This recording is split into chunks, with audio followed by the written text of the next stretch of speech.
these false prophets, they started by saying Tinubu will not win. Hi guys, this is MC Pretty Comedy, aka Commissioner Pretty. If today is your first day of watching my video, go to my page, follow, and don't forget to press the notification button to watch more of my content. Here waiting this pastor talk about the past presidential election. He don't finally expose all the pastor wey give prophecy about the past election in Nigeria. I don't get much to talk. Please watch this video.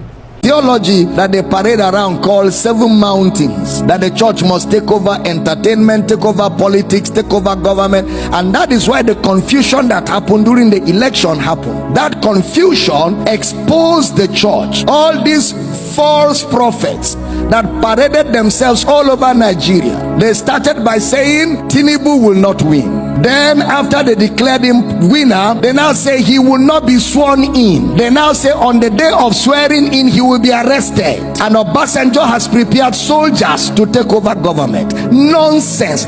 Even their minds is corrupted, and that is why we keep saying calm down, let's teach you Bible. You call us heretics. Let ignorance disgrace you before the world. Some churches fasted and prayed for Tinubu to die. The man is your commander-in-chief. Deal with that.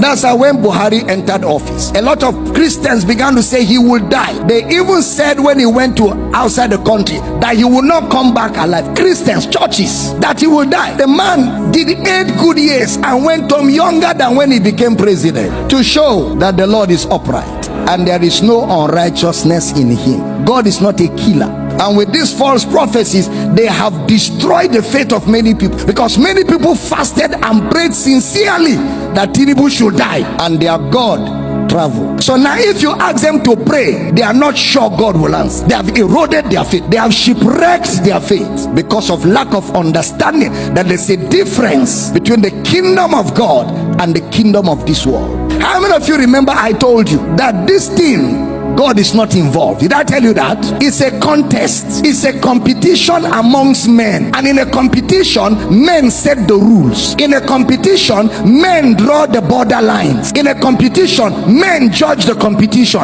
And in a competition, men announce the winner of the competition. True or false? Anything that a man will set the rule cannot be God. God is not a man. Your elections, the rules are set by men. Your constitution is drawn by men. It's not Bible. It's not God. It cannot be God. God does not install presidents. God does not install presidents. Men vote who should rule them. There's a process that is set by men, and men will determine who wins, and men will announce. Didn't you go to school? It is called a democracy. What is a democracy in social studies? Government of the people, for the people, by the people. How did you bring God in?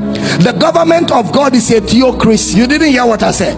The government of God is a theocracy. That is God's government over his people. There is no theocracy anywhere in the world. It is democracy all over the world. That is why preachers in America kept saying Donald Trump will win, and kept saying it. In fact, one woman of God was on television praying, oh God, send African angels, send African angels to come to America and make Donald Trump win. Look at caricature, disgracing themselves, men and women of God, embarrassing themselves before the world, before unbelievers, before other religions, making a caricature of themselves, allowing themselves to be overtaken by lust, ambition, and greed.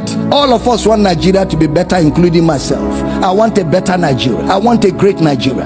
I want to serve the best of government. I want to serve development. I desire it so greatly, but it can never be the kingdom of God. It can never be. It is still the kingdom of men. It is still operated by men, and anything that men do can never be perfect. Anything that men are involved, anything that it is orchestrated by men within the boundaries of men, it can never be perfect. Somebody even said that if Tinubu becomes president, we should amputate his leg. He said, amputate my leg. We're looking for him. Somebody even say he's a prophet. If Tinubu becomes president of Nigeria, there is no God in heaven. Look at that charlatan. That's a charlatan. That's what? A charlatan. Some churches, even pastors, stood on the pulpit and say, vote for this man. This man is the will of God. Let's fast and pray. How can a pastor be partisan? The pulpit is not a place for politics. The pulpit is a place, it is the pillar and the ground of the truth of the gospel. You don't use your pulpit except you don't know what the gospel is. And I don't blame them. Many of them don't know what the gospel is. They don't know what the gospel is.